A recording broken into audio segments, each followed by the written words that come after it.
दोस्तों welcome back to my channel movies with Hindi. आज मैं फिर आप लोगों के लिए एक नई वेब सीरीज़ का एक्सप्लेनेशन लेके आई हूँ जिसका नाम है किलर शिप, जो रिसेंटली 2024 में रिलीज़ हुआ है। इसके टोटल 8 पार्ट्स है, जहाँ पे हम यहाँ पे 2 पार्ट में इसको एक्सप्लेन करेंगे। तो आज मैं आप लोग को सुनाने वाली हूँ पार्ट 1, 2, 3, 4, ताकि इसका एक्सप्लेनेशन जो आप अच्छी तरह से समझ पाए और आपको काफ़ी ज़्यादा इंटरेस्टिंग भी लगे। और हाँ, मैं ये भी बताना चाहूँगी, मेरे चैनल पर अभी भी मैं जैसे कि चेक कर पा रही हूँ 98% लोग बिना सब्सक्राइब किए मेरे चैनल पर आके वीडियोज़ देख रहे हैं। तो प्लीज़ दोस्तों, अगर आप लोग को मेरा एक्सप्लेनेशन करना अच्छा लग रहा है तो मेरे चैनल को सब्सक्राइब करके जाइए। तो चलिए बिना कोई टाइम गवाए एक्सप्लेनेशन करना हम शुरू करते हैं। इनकी शुरुआत में हमें एक खूबसूरत सा शहर दिखाया जाता है। उसके बाद हमें सेट्टी वेला दिखाया जाता है, जहाँ पे हम 2 हस्बैंड वाइफ को देख पाते हैं। यहाँ पे हस्बैंड का नाम उदय सेट्टी होता है, जो कि अपनी वाइफ के साथ रहता है। यहाँ पे हम उनकी वाइफ को देख पाते हैं जो किचन में खाना बना रही होती है, और उनका एक ड्रीम भी होता है जो वो चाहती है कि लोगों को वो अपने हाथों से अच्छे अच्छे डिशेस बना के खिलाएं। इसके लिए वो अपना खुद का एक होटल खोलना चाहती है। जब ये अपनी ख्वाहिश के बारे में अपने हस्बैंड से ब्रेकफास्ट के टाइम बात कर रही होती है, तो उनके हस्बैंड सुन के ये कहते हैं कि हम इस बारे में सोचेंगे। और उसी वक्त वो उनकी वाइफ जो होती है वो उनको एक पाया सूप सर्व करती है, जिसको देखने के बाद उनका हस्बैंड थोड़ा सा चिढ़ जाते हैं, क्योंकि उनकी वाइफ जो होती है वो हर बार वही वाला सूप बना के उनको पिलाती रहती है। यहाँ पे उनके हस्बैंड सूप पीने से पहले ही एसिडिटी का बहाना करके किचन की तरफ चले जाते हैं, जहाँ पे वो सूप को वहाँ फेंक देते हैं। और इसी बीच में उनकी वाइफ उनके पर्स से पैसा चुरा लेती है। उसके बाद वो किचन से आने के बाद अपनी वाइफ का सूप का बहुत ज़्यादा तारीफ करते हैं, और ये भी कहते हैं कि एक बार मेरा एक डील पक्का हो जाए, उसके बाद मैं तुम्हारा होटल खोलने के बाद मैं ज़रूर सोचूंगा। उनका हस्बैंड प्रभाकर वहाँ से चले जाते हैं, तो स्वाति अपने किचन में जाती है और उनको पता चल जाता है कि उनके हस्बैंड ने कोई भी सूप नहीं पिया है, उन्होंने उसको फेंक दिया है। इसके बाद सीन शिफ्ट होता है स्वाति के ऊपर। को देख के स्वाति समझ जाती है कि प्रभाकर यहाँ पे उसकी झूठी तारीफ कर रहा था। इसके बाद सीन शिफ्ट होता है अरविंद सेट्टी पे, जो प्रभाकर का भाई होता है, जिसका उस शहर में काफ़ी ज़्यादा दबदबा होता है। उनका खुद का भी एक बिजनेस होता है, जिसके अंडर में वो 2 नंबर वाले काम भी किया करते थे। हम अरविंद की बेटी को भी दिख पाते हैं, जिसका नाम यहाँ पे अपेक्षा होता है। अरविंद के साथ उनका साला भी बिजनेस में पार्टिसिपेट करता है, मतलब बिजनेस में उनके साथ वो बिजनेस में हेल्प किया करता था। उसके बाद सीन शिफ्ट होता है एक मसाज पार्लर में, जहाँ पे हम अरविंद और उसके भाई को एक साथ मसाज लेते हुए देख पाते हैं। यहाँ पे प्रभाकर अपने भाई को अपने एक प्रोजेक्ट में 20 करोड़ रुपए लगाने के लिए कहता है, बट उसका भाई वहाँ पे मना कर देता है, क्योंकि बहुत बार ऐसा हुआ है जहाँ पे अरविंद ने पैसा लगाया है और उसको सिर्फ लॉस मिला है। उसका हर एक प्लान हमेशा फेल होता था। अरविंद उसके बाद नोटिस करता है जो वहाँ पे मसाज पार्लर में उसका मसाज कर रहा होता है, उसकी शक्ल काफ़ी ज़्यादा इसके साथ मैच कर रही होती है, जिसको देख के वो काफ़ी ज़्यादा शौक में आ जाता है। हमें उसका नाम उमेश माधव पता चलता है। उसके बाद सीन शिफ्ट होता है अरविंद की बर्थडे पार्टी पे, जहाँ पे अरविंद के भाई की वाइफ और उनकी सेक्रेटरी भी आई होती हैं। हम स्वाति को देख पाते हैं, जहाँ पे अपना उसने पाया सूप का एक स्टोर लगाया हुआ था, जहाँ पे हम की बेटी जो अपेक्षा होती है वो आके स्वाति से बात कर रही होती है और अपनी ड्रीम के बारे में बता रही होती है। उसका जो ड्रीम है उसने उसके लिए अप्लाई भी किया है, उसको वो भी इन्फॉर्म करती है। अपेक्षा यहाँ पे बातों बातों में ये भी बताती है कि कृतिमा ने जो बनाया है वो देखने में काफ़ी ज़्यादा इंटरेस्टिंग लग रहा है, तो वो वहाँ से चले जाते हैं। जिसको सुनने के बाद स्वाति को काफ़ी ज़्यादा गुस्सा आ जाता है। एक्चुअली कृतिमा कोई और नहीं, उसी के हस्बैंड की सेक्रेटरी, जो वहाँ पे एक स्टॉल बना रखी थी। जिसको सुनने के बाद यहाँ पे काफ़ी ज़्यादा स्वाति गुस्सा होती है, क्योंकि उसका पाया सूप कोई भी मतलब टेस्ट भी नहीं कर रहा था। पे प्रभाकर और अरविंद आते हैं, जहाँ पे स्वाति उन दोनों को अपना सूप पीने के लिए कहती है, बट वहाँ पे वो दोनों के दोनों उसको इग्नोर करके डिनाई करके चले जाते हैं।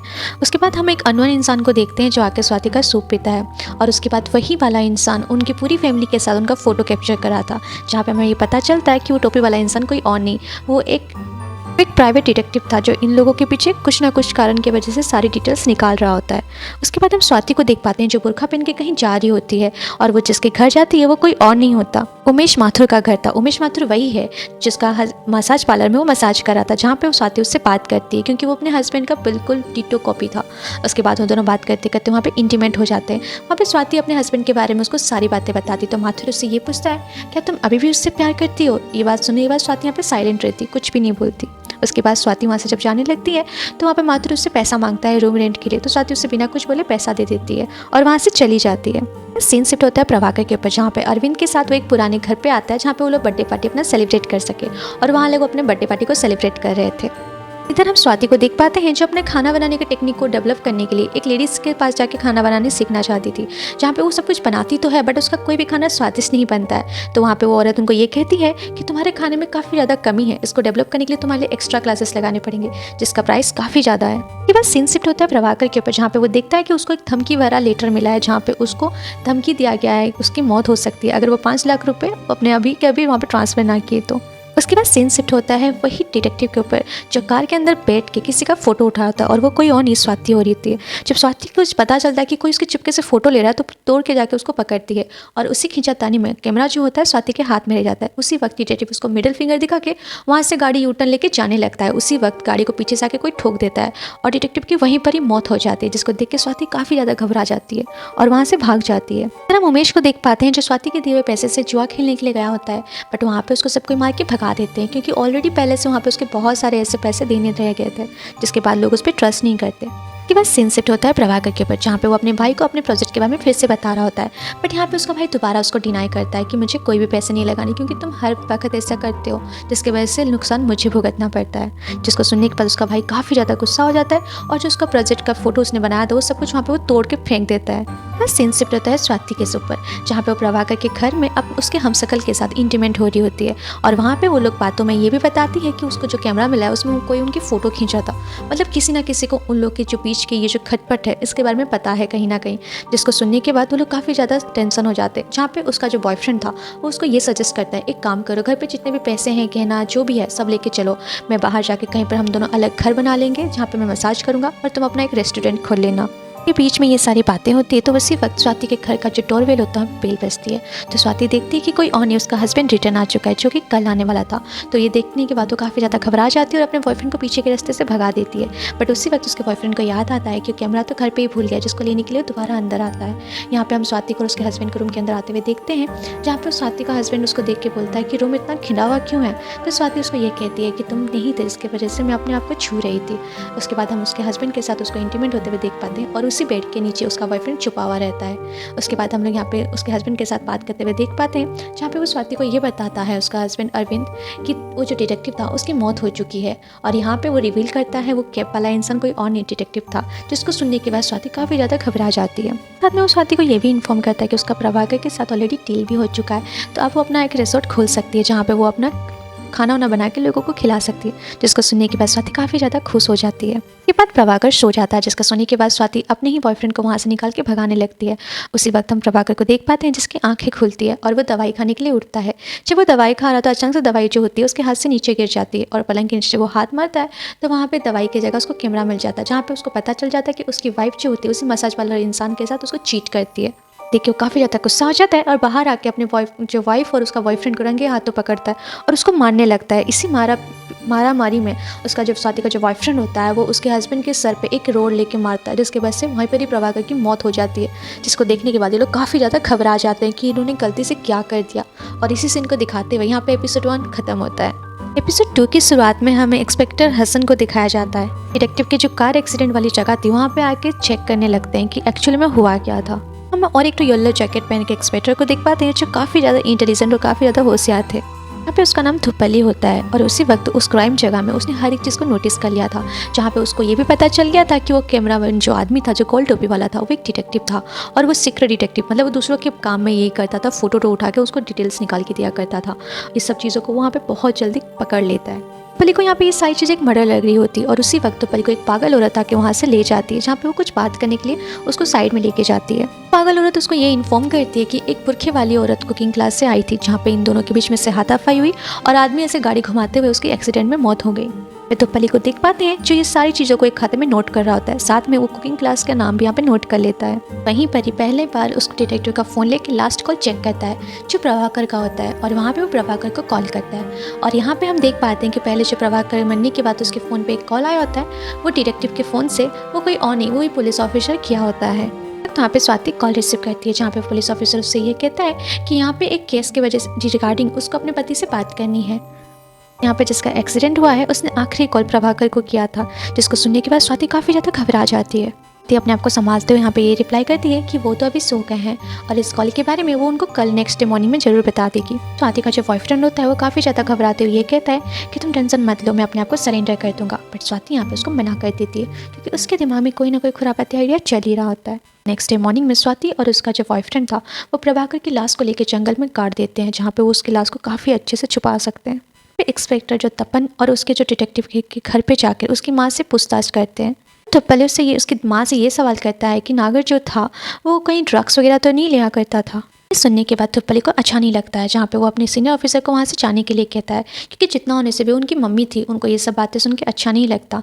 उसी वक्त थुप्पन को हम लोग नोटिस कर पाते हैं जो टाटा का जो पर्सनल लैपटॉप था वहाँ से कुछ चेक कर रहा होता है। फिर उसको नागर के साथ प्रभाकर की एक वीडियो मिलती है जहाँ पे वो लोग दोनों बात कर रहे होते हैं कि प्रभाकर को कोई धमकी दे रहा है, कोई डरा रहा है, जिसको डिटेक्ट करने के लिए उस डिटेक्टिव को हायर कर रहा होता है। सीन शिफ्ट होता है स्वाति के ऊपर। जब वो स्वाति अपने हस्बैंड को जंगल में गाड़ के आ रही थी, उसी वक्त उसको हर वक्त हर एक जगह उसका हस्बैंड प्रभाकर था उसकी बातें याद आ रही थी, उसके विजन्स उसको दिख रहे थे। और अचानक से उसको पीछे मिरर की तरफ से प्रभाकर बैठा हुआ नजर आता है। देखिए स्वाति काफ़ी ज़्यादा डर जाती है और डर के मारे ब्रेक मार देती है। सडनली ब्रेक लगाने की वजह से गाड़ी अनबैलेंस हो जाती है और वहीं पर ही घूम जाती है। इंस्पेक्टर का कॉल आता है दोबारा प्रभाकर के मोबाइल पे, जहाँ पे स्वाति कॉल रिसीव करती है।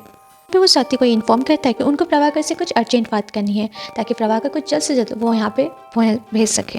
फिर स्वाति उनको ये इन्फॉर्म करती है कि उनके जो हस्बैंड का है वो तबीयत खराब हो रखा है, जिसकी वजह से वो पुलिस स्टेशन आज तो नहीं आ पाएंगे, बट हाँ वो कल आ जाएंगे। बट एज अ व्यूअर्स हम लोग को जैसे कि पता है प्रभाकर तो पहले से ही मर चुका है, तो थुप्पली जल्द से जल्द इस केस को सॉल्व करने की कोशिश करने लग जाता है। हम थुप्पली को देख पाते हैं जो उसी ट्रक ड्राइवर से बहुत सारे सवाल जवाब करने लग जाता है ताकि उसको पता चले कि एक्चुअल में ये मर्डर था या फिर एक्सीडेंट। ड्राइवर भी बहुत चालाक था, वो बातें घुमा घुमा के कर रहा था, जिसके बाद वो गुस्सा आके उसको खींच के तमाचा मार देते हैं। फिर ट्रक ड्राइवर घबरा जाता है और सच सच बोलने लगता है कि इसमें उसकी कोई भी गलती नहीं थी। वो कार वाला अचानक से गाड़ी घुमाया जिसकी वजह से उसके ट्रक के सामने आ गया और उसको एक्सीडेंट में मौत हो गई।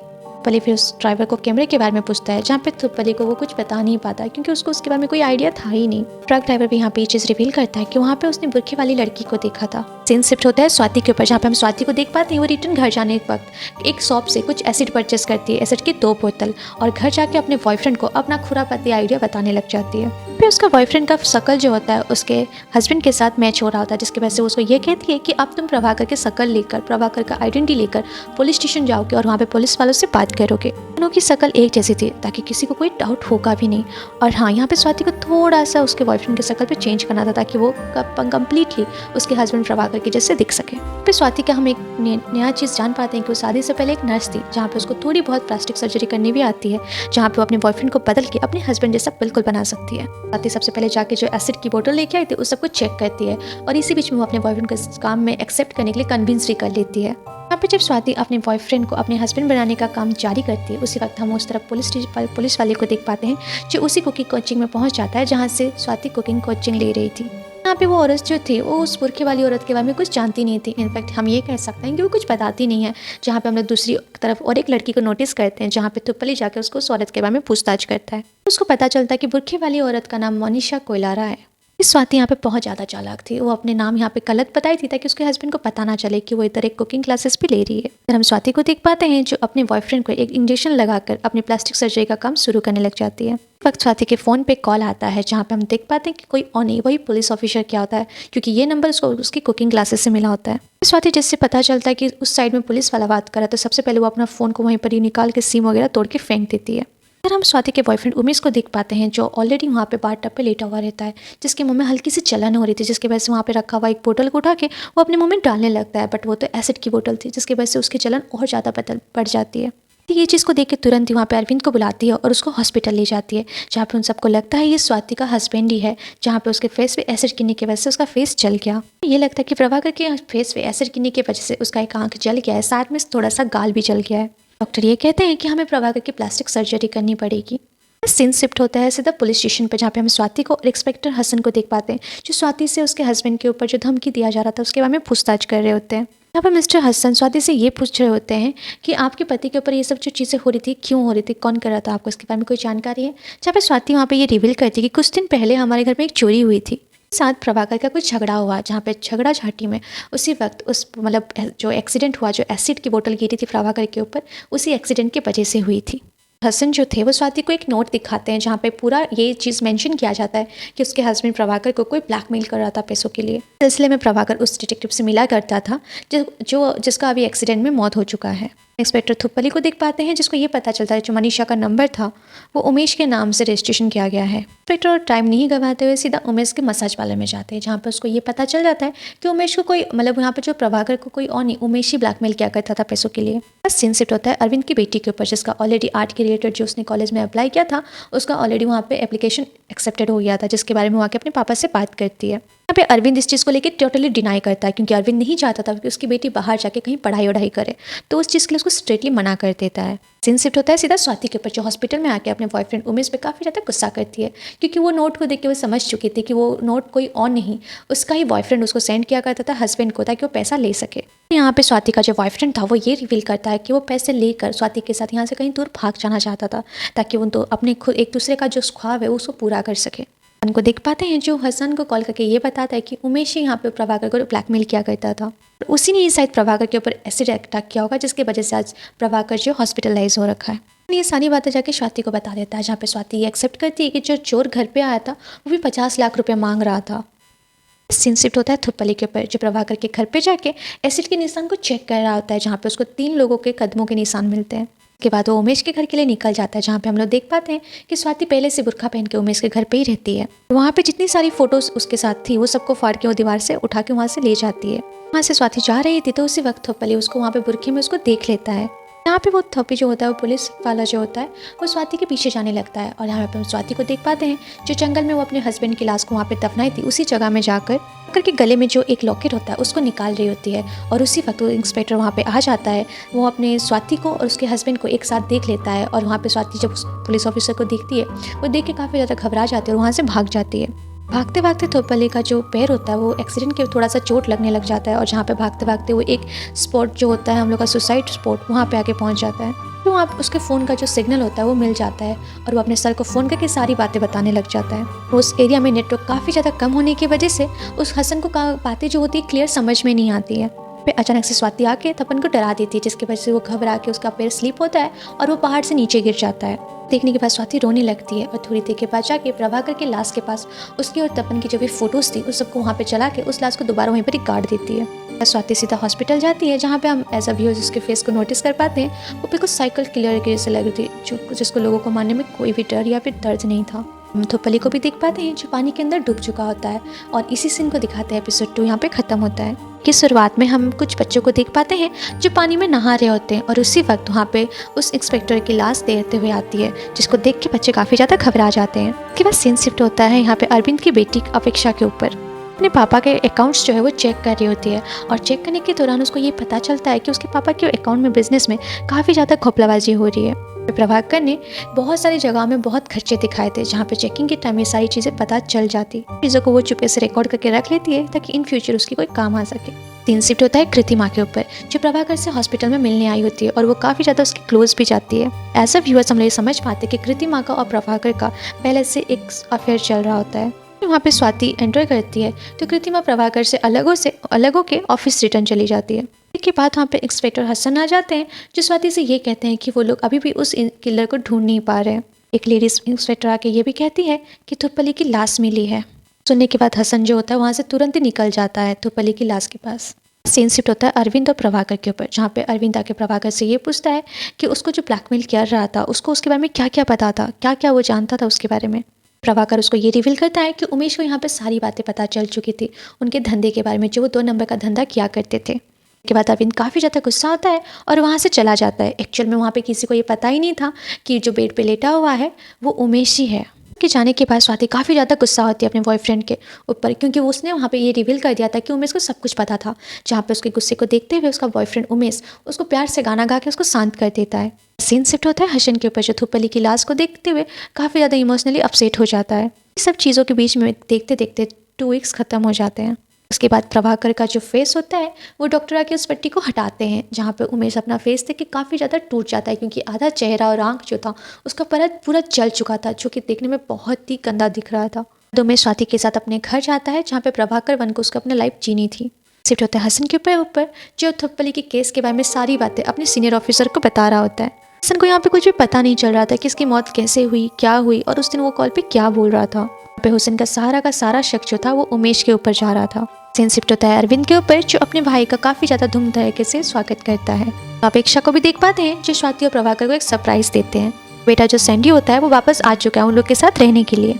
फुल फैमिली को देख पाते हैं जो एक साथ बैठ के डाइनिंग टेबल पे खाना खाने के लिए बैठते हैं, बट नोटिस करने की बात ये थी कि वहाँ पे कोई भी खाना नहीं खा रहा था। इसलिए नहीं खा रहे थे क्योंकि स्वाति ने आज भी पाया सूप बना रहा था जो कि काफ़ी ज़्यादा बेस्वाद था। उसके बाद अरविंद को ले जाता है प्रभाकर अपने साथ दारू पिलाने के लिए। प्रभाकर का शक्ल देखते हुए उमेश काफ़ी ज़्यादा गुस्से से ये बोलता है कि वो कुछ भी हो जाए उमेश को वो छोड़ेगा नहीं, किसी भी कीमत में वो उमेश को मार के ही रहेगा।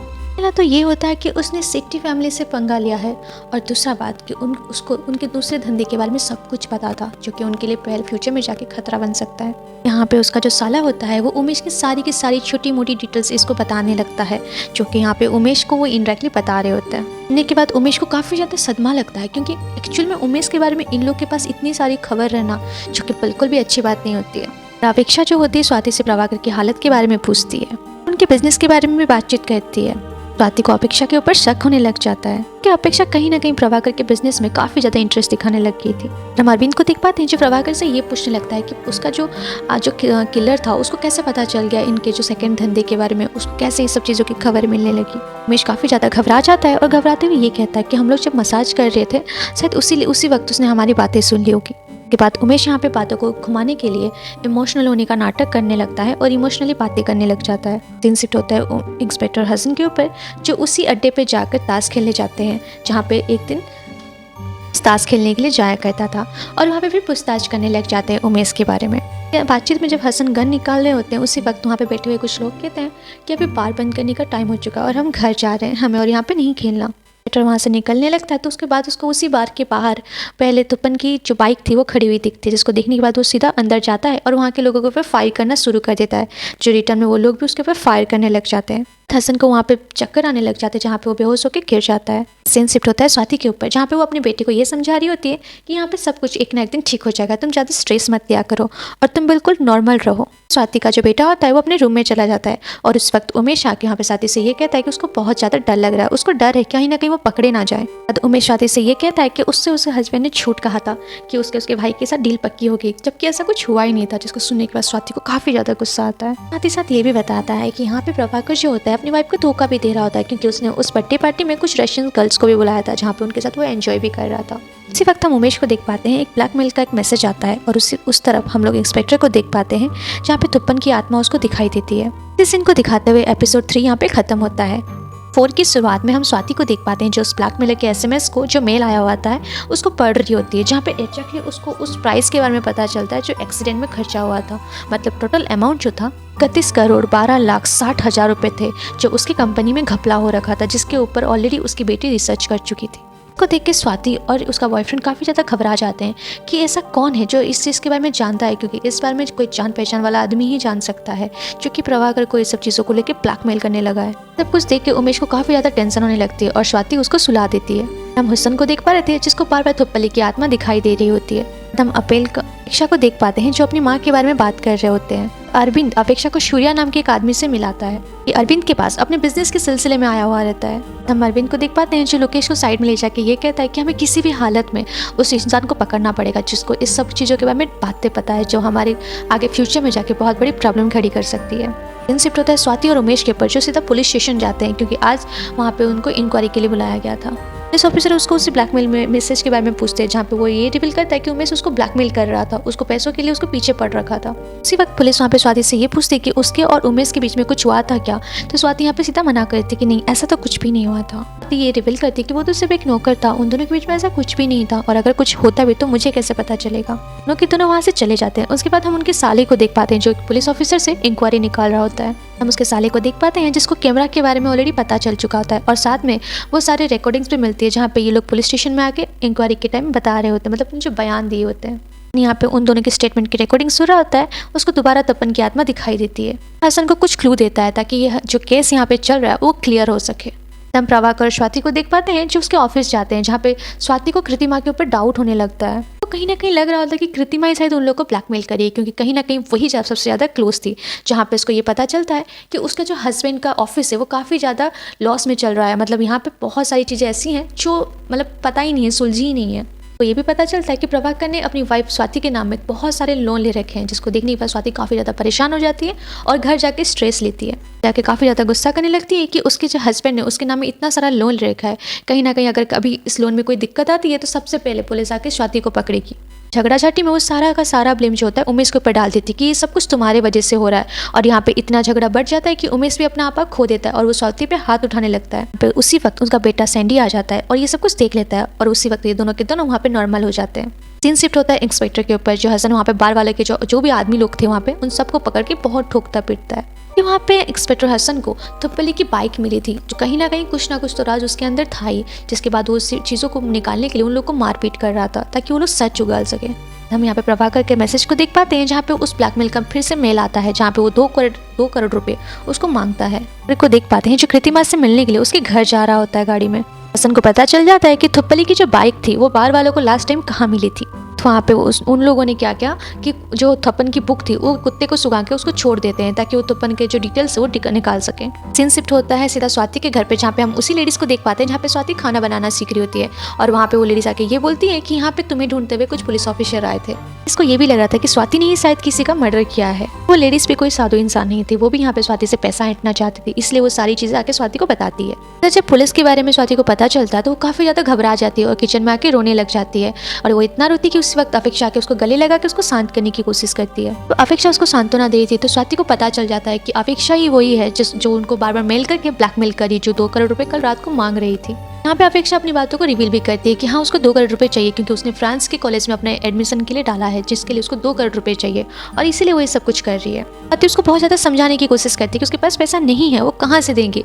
और इसी बीच में बातचीत में स्वाति के मुँह से गलती से निकल जाता है कि तुम्हारे अंकल जो है अभी बैंकक्रप्ट हो चुके हैं, उनके पास कोई पैसा नहीं है। हम उसके साले को देख पाते हैं जो उसी डिटेक्टिव के घर पे जाके कुछ फोटोज वगैरह सर्च कर रहा होता है, जहाँ पे फाइल्स के अंदर उसको स्वाति और उसके जो बॉयफ्रेंड के साथ इंटीमेट होने वाले कुछ पिक्चर्स मिल जाते हैं। तो वहाँ पे नारद की जो मम्मी थी, मतलब जो डिटेक्टिव की मम्मी थी, वो एंटर करती है, जिसको देखने के बाद उसका जो साला होता है उसको साइलेंट करके हम बैठने के लिए कहता है, मतलब डरा के उसको चुप रहने के लिए कहता है। सीन शिफ्ट होता है उमेश के ऊपर, जो कृतिमा के पास जाके उससे बात करने लगता है, उससे सारी चीजें क्लियर करने की कोशिश कर रहा होता है। इसी वक्त वहाँ पे उमेश का पैर फिसल जाता है और वो कृतिमा की गोदी में जाके गिर जाता है। फिर इन दोनों के बीच में एक मोमेंट बन जाता है जहाँ पे ये दोनों एक दूसरे को किस कर लेते हैं। एक्चुअली उसी वक्त वहाँ पे स्वाति एंटर करती है, जहाँ पे इन दोनों को किस करते हुए देख लेती है।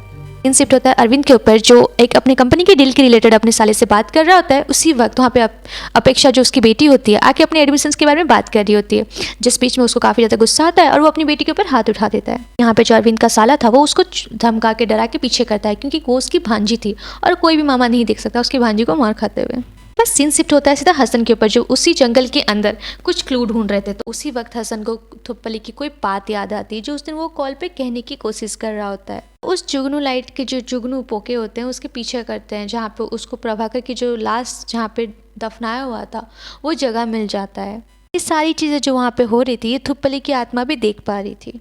इनको दिखाते हुए एपिसोड 4 यहाँ पे ख़त्म होता है। अगर आपको एक्सप्लेनेशन अच्छा लगा तो मेरे चैनल पे बने रहिए और मेरे चैनल को सब्सक्राइब और लाइक करना बिल्कुल मत भूलिएगा। इसका पार्ट 2 पे मैं बहुत जल्द लेके आऊँगी। तब तक के लिए राधे राधे।